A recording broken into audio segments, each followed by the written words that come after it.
ఆలోచిస్తూ ఉంటుంది. అలా ఆలోచిస్తూ ఇక బ్యాంక్ మేనేజర్కి మెసేజ్ చేస్తుంది, మీరు ఎందుకు వచ్చారు అని చెప్పి. మేము రాకపోతే మా బ్యాంకులో ఫ్రాడ్ జరిగిందని, అది బయటకు రాకుండా ఇప్పటి వరకు మేము మేనేజ్ చేసుకుంటూ వచ్చామని చెప్పేసి బయట పెడతానంది మేడం అనగానే, ఓ సరే అయితే నేను చెప్పినట్టు చేయండి అని ప్లాన్ చెప్తుంది కావ్య. ఇక వెంటనే ఆ ప్లాన్ని బ్యాంక్ వాళ్ళు కూడా అమలు చేసేస్తారు. అలా చేసిన తర్వాత ఇక అనామిక ఆ బ్యాంక్ వాళ్ళే చెప్తారు చూడండి అని చెప్పి చెప్తుంది. ఇక అలా చెప్పేసరికి వెంటనే బ్యాంక్ వాళ్ళని ఇంట్లో వాళ్ళు అడిగేసరికి, ఏం చెప్పాలి సార్, రాకపోతే ఈవిడ గారితో గొడవ అని చెప్పి వచ్చాం. అసలు కావ్య మేడం ఇంకా రాజ్ సార్ మా దగ్గర అప్పు చేయడం, మాకు డబ్బులు కట్టడం ఏంటి, మా దగ్గర అకౌంట్లు ఉండడం ఏంటి, అసలు వాళ్ళిద్దరికీ మా బ్యాంకులో అకౌంట్సే లేవు అని చెప్పని అంటారు. మరి మీరెందుకు వచ్చారు అని చెప్పి సుభాష్ అడిగేసరికి, ఈవిడ గారు వచ్చి మా బ్యాంకులో కొన్ని కంపెనీస్ ఎగవేత చేసిన మాట వాస్తవం, వాళ్ళంతా డబ్బులు కట్టాల్సిన మాట వాస్తవం, వాటన్నిటినీ నేను అందరికీ తెలిసేలా చేస్తాను. మీరు వచ్చి కావ్యరాజుకి మీ దగ్గర అకౌంట్ ఉందని, వాళ్ళు 100 కోట్ల రూపాయలు మీ దగ్గర దాచారని చెప్పకపోతే ఊరుకోను అంటూ బెదిరించింది. ఎక్కడ మా బ్యాంకుకి సంబంధించిన విషయాలు బయటకు వస్తాయోనని చెప్పి మేము రావాల్సి వచ్చింది అని అంటే, అలా ఎవరు పడితే వాళ్ళు వచ్చి బెదిరిస్తే బెదిరిపోతారా ఏంటి అని చెప్పేసి కావ్య అంటుంది. అంటూ అనామిక వంక చూసి, ఇంతకీ మేమిద్దరం అప్పు చేశామని చెప్పి వాళ్ళ బ్యాంకులో దాచుకున్నామని చెప్పి నీ దగ్గర ఉన్న ప్రూఫ్ ఏంటి అంటే, సార్ నేను చెప్పాను కదా వాళ్ళ ముందే ప్రింట్లు తీసి ఇవ్వండి అని చెప్పి, ఏది తీయండి అని అంటే, ఏం తీయమంటారు మేడం, అసలు మా దగ్గర వాళ్ళ అకౌంట్లు ఉంటాయి కదా అని అంటాడు మేనేజర్. ఓపెన్ చేయండి, మీ సర్వర్లో అన్నీ ఉంటాయి, మీరు అబద్ధాలు చెప్తున్నారు అని చెప్పి అనామిక ఇక ల్యాప్టాప్ తీసుకుని ఓపెన్ చేసి మొత్తం అన్ని చూడటం మొదలు పెడుతుంది. అలా చూడటం మొదలు పెట్టేసరికి అందులో నిజంగానే కావ్యరాజుకు సంబంధించిన అకౌంటే ఉండదు. అందులో కేవలం నందగోపాల్ చిట్ ఫండ్ కంపెనీకి సంబంధించిన అకౌంట్ ఉంటుంది. ఆ అకౌంట్కి డబ్బు కూడా కావ్యరాజ్ స్వరాజ్ ఇండస్ట్రీస్ నుంచి కడతారు. అది చూపిస్తుంది అనామిక.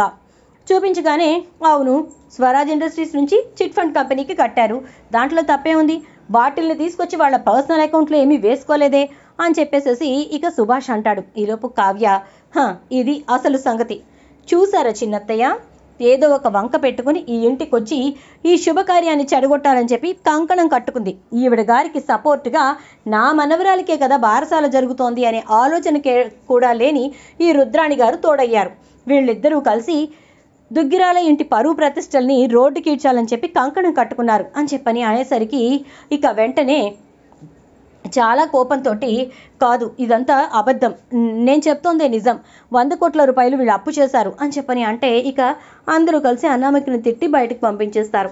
ఇక ఆ తరువాత అప్పుడు కూర్చోబెట్టి అపర్ణ కావ్యని రాజ్ని నిలదీస్తుంది. చెప్పు రాజ్, అనామిక ముందు ఎందుకు మన పరువు పోవడం అని చెప్పేసి నేను ఆలోచించి ఆగిపోయాను, చెప్పు అసలు ఆ 100 కోట్లేంటి, ఆ అప్పేంటి, ఈ గోలేంటి అని చెప్పని అనగానే ఇంకప్పుడు రాజ్ కావ్య ఇద్దరూ కలిసి అసలు విషయం బయట పెడతారు. అవునమ్మా, 100 కోట్ల రూపాయల అప్పు మనకున్నమాట వాస్తవమే, కానీ తాతయ్య గారు చేసినటువంటి ష్యూరిటీ వల్ల ఆ డబ్బు ఆ కంపెనీ వాళ్ళు ఎగవేత చేయటం వల్ల ఇప్పుడు జరిగిందంతా కూడా మనం పే చేయాల్సిన పరిస్థితి వచ్చేసింది. ఇలా పే చేయాల్సిన పరిస్థితి వచ్చేసరికి మేము అంటే నేను కావ్య కలిసి రాత్రి పగళ్ళు అస్సలు రెస్ట్ లేకుండా కష్టపడి మొత్తానికి ప్రాజెక్ట్స్ పట్టుకుని వాటి నుంచి వచ్చిన ప్రాఫిట్స్ని ఇటువైపుకి అంటే ఈ అకౌంట్కి మళ్ళించి మొత్తానికైతే చాలా వరకు ఉన్న అప్పు మొత్తాన్ని క్లియర్ చేసుకుంటూ వచ్చాము అని చెప్పేసరికి అదంతా విని ఒక్కసారిగా అందరూ షాక్ అయిపోతారు. ఏంటి 100 కోట్ల రూపాయల అప్పుని మీరిద్దరే తీర్చారా, నిజంగా మీరు చాలా గ్రేట్, 100 కోట్ల రూపాయలు సంపాదించడానికి మా బావ ఎంత కష్టపడ్డాడో, ఎన్ని రకాల ఇబ్బందులు పడ్డాడో నాకు తెలుసు. అపర్ణ, ఈ ఇంటికి కోడలిగా వచ్చిన నీకు తెలుసు కదా, సుభాష్, ప్రకాశం మీకు తెలుసు కదా అంటూ ఇందిరాదేవి అనేసరికి ఇక వెంటనే ఇందిరాదేవి మాటలతోటి, అవునమ్మా చాలా కష్టపడ్డారు నాన్న అనగానే, మరి అంతకు మించి ఈ పసిపిల్లలిద్దరూ ఎంత కష్టపడి ఉంటారో ఆలోచించండి.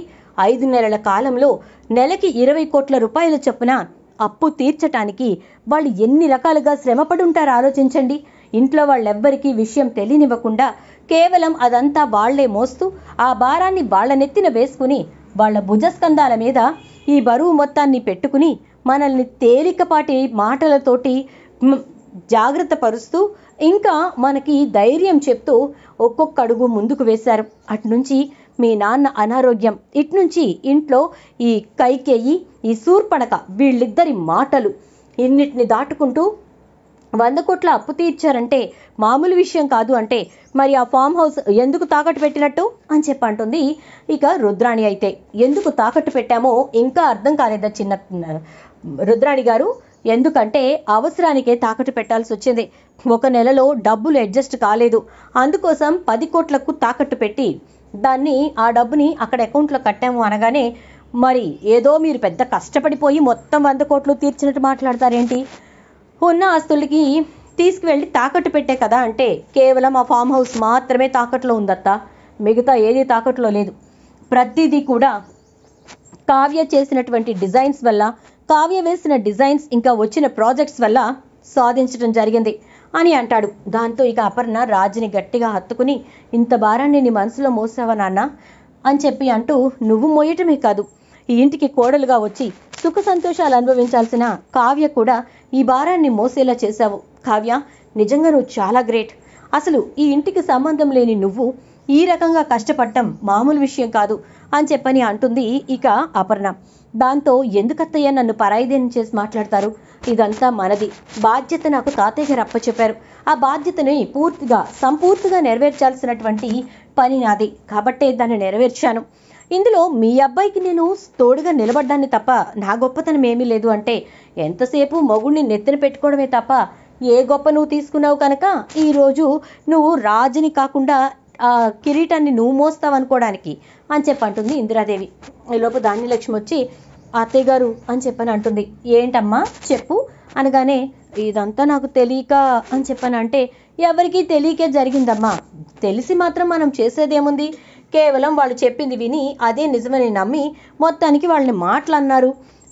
ఒక రకంగా అత్తగారి కంటే నువ్వే ఎక్కువగా పెత్తనం చేసి కావ్య మనస్సుని బాధ పెట్టావు, కన్న తల్లి కంటే నువ్వే ఎక్కువగా రాజుని బాధ పెట్టావు అని చెప్పేసి ఇందిరాదేవి అంటుంది. రాజు కావ్యాల దగ్గరికి ఇక ఇటు నుంచి ధాన్యలక్ష్మి వచ్చి, దయచేసి నన్ను క్షమించండి అంటూ ధాన్యలక్ష్మి కూడా అంటుంది. ఇక రుద్రాణి మాత్రం ఇదంతా కూడా నాటకం, ఇదంతా కూడా బూటకం, వాళ్ళ అబద్ధాలు ఆడుతున్నారు అంటూ ఏదేదో మాట్లాడుతుంటే, ఇక చాలే ఇప్పటిదాకా చేసిన చాలు, ఆ అనామికను తీసుకొచ్చి చేసిన రచ్చ చాలు, నోరు మూసుకొని నీ పన్ను చూసుకో అని చెప్పి ఇక ఇంట్లో వాళ్ళందరూ తిట్టి బారసాల కార్యక్రమం పూర్తి చేస్తారు.